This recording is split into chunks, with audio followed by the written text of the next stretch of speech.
বন্ধুরা আজকের পর থেকে সবাই কিন্তু আপনাকে অ্যান্ড্রয়েড ফোনের বস বলে ডাকবে। হ্যাঁ বন্ধুরা, আজকের এই ভিডিওটি আপনি যখনই দেখবেন অবশ্যই রুমের দরজাটি বন্ধ করে তারপর দেখবেন, কেননা বন্ধুরা আজকের এই ভিডিওর মাধ্যমে এমন একটি চমৎকার অ্যাপ্লিকেশন আপনাদের সাথে শেয়ার করতে চলেছি। এই অ্যাপ্লিকেশনটির মাধ্যমে জাস্ট আপনি একবার টাচ করবেন, তারপর যা হবে দেখে কিন্তু আপনার চোখ কপালে উঠে যাবে এবং আমি 100% গ্যারান্টি দিয়ে বলছি আপনি এটা বলতে বাধ্য হবেন অঞ্জন টেক এই অ্যাপ্লিকেশন আগে কেন শেয়ার করেনি। তো বন্ধুরা খুবই চমৎকার একটি অ্যাপ্লিকেশন আপনাদের সাথে শেয়ার করব, অবশ্যই ভিডিওটিকে শেষ পর্যন্ত দেখবেন। বন্ধুরা ভিডিওটি ভালো লাগলে অবশ্যই এখানে লাইক অপশন দেখতে পারবেন, এখানে জাস্ট আপনারা ভিডিওটিকে লাইক করে দিবেন।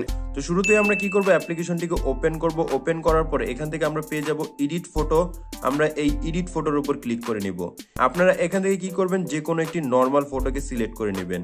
ধরুন আমি জাস্ট এই ফটোটিকে সিলেক্ট করে দিলাম। একটু নিচের দিকে আসবেন, দেন এখান থেকে আপনি পেয়ে যাবেন এআই ব্যাকগ্রাউন্ড নামের একটি অপশন। আপনারা জাস্ট এআই ব্যাকগ্রাউন্ডের উপর ক্লিক করে নেবেন। এআই ব্যাকগ্রাউন্ডের উপর যখনই ক্লিক করবেন দেখতে পারবেন আপনাদের ফোনের ব্যাকগ্রাউন্ড কিন্তু অটোমেটিকলি এখান থেকে পরিবর্তন হয়ে যাবে। এখানে অসংখ্য ফিল্টার দেখতে পারবেন। আপনি কিন্তু এই ফিল্টারগুলোর উপর ক্লিক করে আপনি আপনার ফটোর ব্যাকগ্রাউন্ডকে চমৎকার পরিবর্তন করতে পারবেন। দেখুন এখানে জাস্ট আমি ক্লিক করলাম এবং আমার ছবির সাথে অ্যাডজাস্ট করে কিন্তু ব্যাকগ্রাউন্ডটি পরিবর্তন হয়ে গেছে। দেখুন এখান থেকে আমার ব্যাকগ্রাউন্ডটি ছিল কি ব্লার ব্যাকগ্রাউন্ড, অর্থাৎ ডিএসএলআর ফটোর ব্যাকগ্রাউন্ড। এখানে কিন্তু ডিএসএলআর ফটোর মতোই দেখাচ্ছে। তাছাড়া আপনি এখান থেকে অনেকগুলো অপশন পেয়ে যাবেন, টেক্সচার, ল্যান্ডস্কেপ, তারপরে এখান থেকে এলিগেন্স, তারপরে ফেস্টিভ্যাল, গ্লোবাল।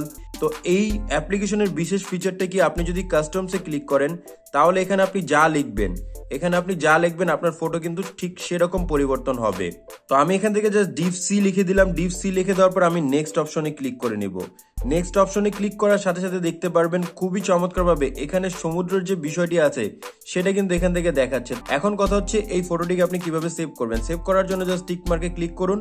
এটা কিন্তু জাস্ট এখানে সেভ অপশন চলে আসবে, আপনি জাস্ট সেভে ক্লিক করে নেবেন। সেভে ক্লিক করলে এই ফটোটি কিন্তু এখন আপনি আপনার গ্যালারি থেকে দেখতে পারবেন।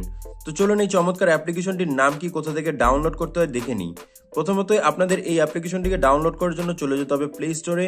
প্লে স্টোরে চলে যাওয়ার পর সার্চ অপশনে ক্লিক করে সার্চ করবেন ফটোলিপ। এখান থেকে আমরা সার্চ করব ফটোলিপ লিখে। ফটোলিপ লিখে সার্চ করলে আপনি ফার্স্ট যে অ্যাপ্লিকেশনটি দেখতে পাচ্ছেন এই অ্যাপস থেকে জাস্ট একবার ডাউনলোড করে ইনস্টল করে নেবেন।